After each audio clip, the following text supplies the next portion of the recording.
I was still frustrated by my feelings for my mentor. It seemed she became more beautiful each time we met. Yet her easy trust and friendliness, along with her cool serenity, began to grate on my nerves. We usually met at Diner 91, an Art Deco-style diner at the interstate truck stop on the outskirts of Foxfield. I didn't have a car, so I'd bicycle even during winter. It wasn't that far, and there were no hills. Regina and I both kept late hours, and the diner was open 24/7. I finally lost my patience during one meeting in the fall of my sophomore year. I challenged Regina in a fit of pique. I never understood what you meant when you said thinking causes time. It seems so mystical. How can you believe something like that? Regina scowled as if she'd eaten a bad peanut, then softened slightly. She spoke in her usual quiet manner, but it was as if she were shouting at me. I never said that. I said awareness creates time, which I believe is true. I knew I'd missed something, but I wasn't sure what. Are we just dealing in semantics, I asked. Just semantics? Her eyes narrowed as she looked at me, as if to see whether or not I was joking. That's an interesting idea.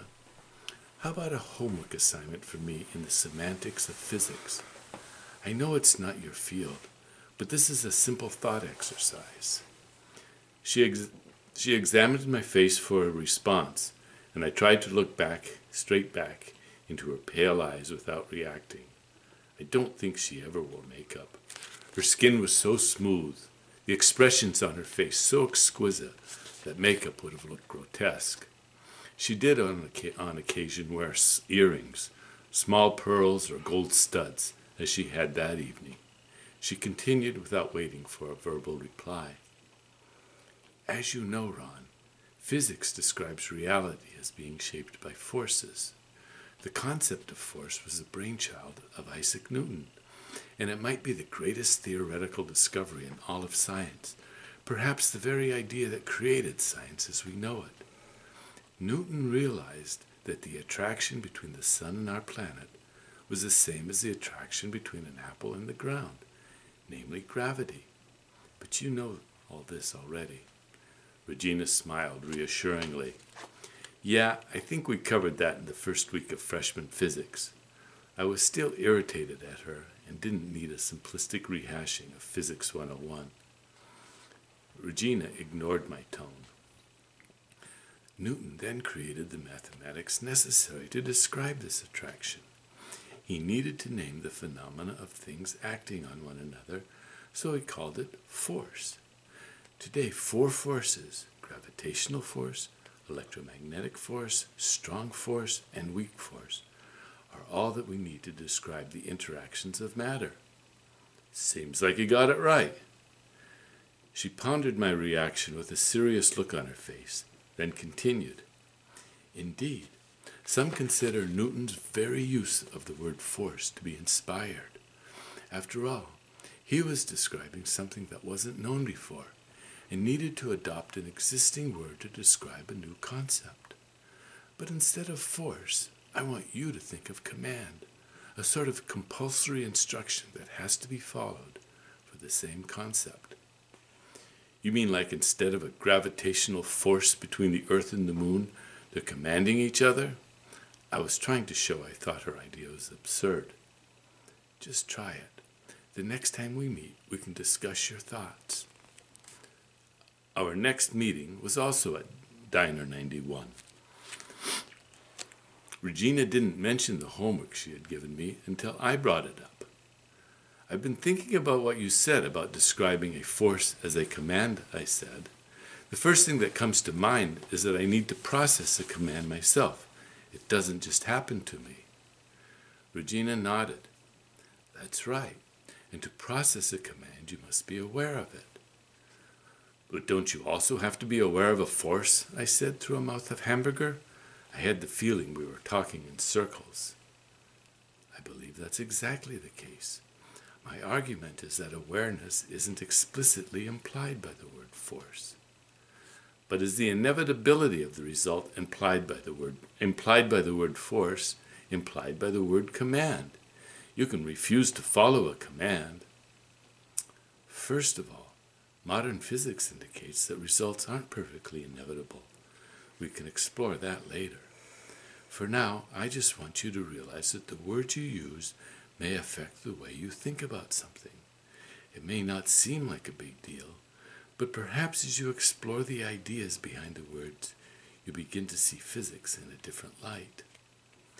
It was 2 a.m, a normal hour for both of us. There were only 2 other occupied booths that night. In one, a trucker in his late 50s sat nursing his coffee, staring ahead as if he were still driving his rig. In the other were 2 young couples who looked like they never slept and never needed to.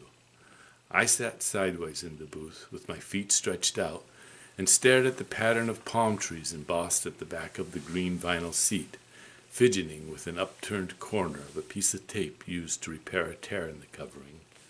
Truthfully, I wasn't paying much attention to what I was saying. Regina's eyes, however, gleamed. I thought she was going to leap over the table and grab me. Realizing that I hadn't grasped her point, she calmed down enough to continue.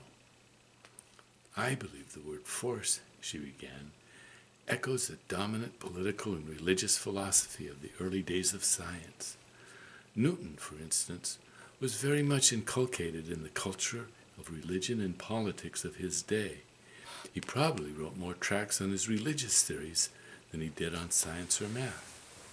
He also served as England's Master of the Mint for many years, and was instrumental in creating paper money and discovering forgers. The worth and character of a country at that time was seen to emanate from the power of an autocratic leader who ruled his land through force.